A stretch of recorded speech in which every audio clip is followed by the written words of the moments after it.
Shout out sa mga negosyante at wannabe negosyante. Kung hindi mo maiintindihan tong pag-uusapan natin, maiiwan ka. Kung hindi mo to maunawaan, mahihirapan ka. Ano ito? You got to watch this video. Videos that will make you wealthy and debt-free.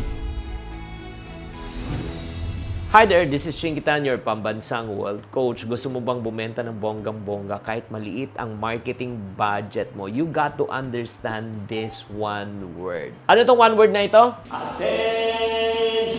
Next naman. Sa military, pag sumigot na yung kanyang boss at saka yung mga general, yung mga officer ng attention, ibig sabihin yan, kailangan magbigay ka ng attention at focus mo. Kailangan disiplinado ka. Sa school, di ba parating sinasabi ng teacher, pay attention or else please step out of my room.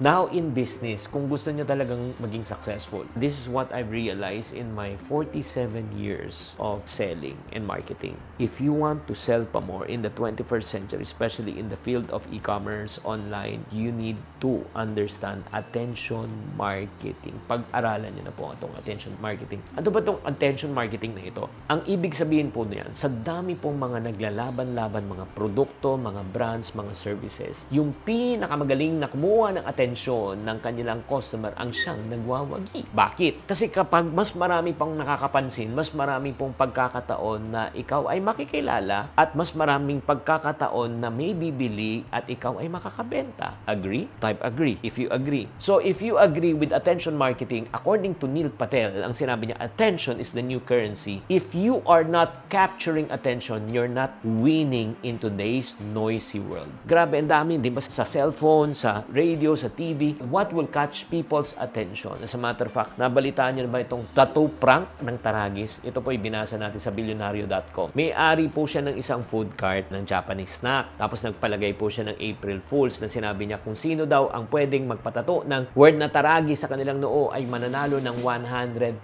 pesos. At truly enough, may gumawa nga po ng tattoo. Pero yun nga, nabalitaan po at nadiskubre na pinag-usapan pala. May nagpatato nga, pero planted. Na-discover ng mga netizen na planted, ayun nga, nabuking po nga sila. And according po to bilyonaryo.com, itong may-ari po na si Carl Quezon na sinabi niya, oo, nagsinungaling po ako sa inyo at gusto kong humingi ng tawad. Dinala namin kayo dito sa isang malaking marketing stunt na may iba't ibang klaseng emosyon, diskusyon at pagpapakitang tao. Pero, pagkatapos po niyan, nag-apologize niya, pero sinabi niya, hindi daw siya nagsisisi dahil nga may nakapansin daw ng kanyang negosyo. May kasabihan nga good attention, bad attention is still attention. Or good publicity or bad publicity is still publicity. However, pakinggan nyo to If you are a brand who does not care much about your reputation, pwede mo sabihin na good publicity or bad publicity is still publicity. Pero, kung ikaw ay isang individual or kumpanya na you want more of the good attention, I think you don't want unwanted attention. Kaya nga na question that you need to ask yourself, anong attention ang gusto mong makuha if you want to market at magpakilala? Is it good or is it bad? Pakitype sa comment section. Ikaw, tanong yung kayo. Tignan po naman natin ang isa pa na talagang low budget. Attention marketing ang ginamit po niya na talagang super hit din po. Walang iba kundi si Diwata. Si Diwata po, ito po yung dating binugbog, ngayon dinudumog. Oo, na-interview ko yan sa show ko, sa TV show ko. Ito po yung image and picture to show you na nakausap ko siya. And marami siyang ni-reveal sa akin during the interview. At kung hindi nyo pa napapanood yung interview na yan, please, ililink ko na lang sa comment section. Panoorin nyo lang yung interview ko with Diwata or search na lang po, Chinkitan Diwata. And then, ang ginagawa po niya, gumagawa po siya ng maraming contents na nakakatawan, na nakaka-engage po, that really attract attention to the business. Katulad nito, nagpapaselfie siya sa mga tao, tapos nagpo-post pa siya sa Facebook, sinabi niya, new location already, nandito na siya sa lugar na ito. So nakikita nyo, yung kanyang gimmick and strategy po ay positive po, hindi siya negative. Anong mas masarap? Ikaw o yung Paris? Feeling ko talaga ako, pangalawa na lang yung Paris ko. So kung mapapansin nyo, if you are a small business owners and wanna be a business owner and then you want to promote in social media, you have to understand this. Attention Attention is the new currency. The more attention you have, the more influence and impact you can make. Katulad po ni Diwata. Imagine mo, hindi siya nagbabayad ng advertisement, pero grabe, FYI lang ha. Dahil nga nakilala siya sa social media, ang mga pumipila lang sa parisan niya per day, nasa 4,000 to 6,000 per day. At 100 pesos each. Ang cash flow na pumapasok at sa kanya is 400,000 to 600,000 a day.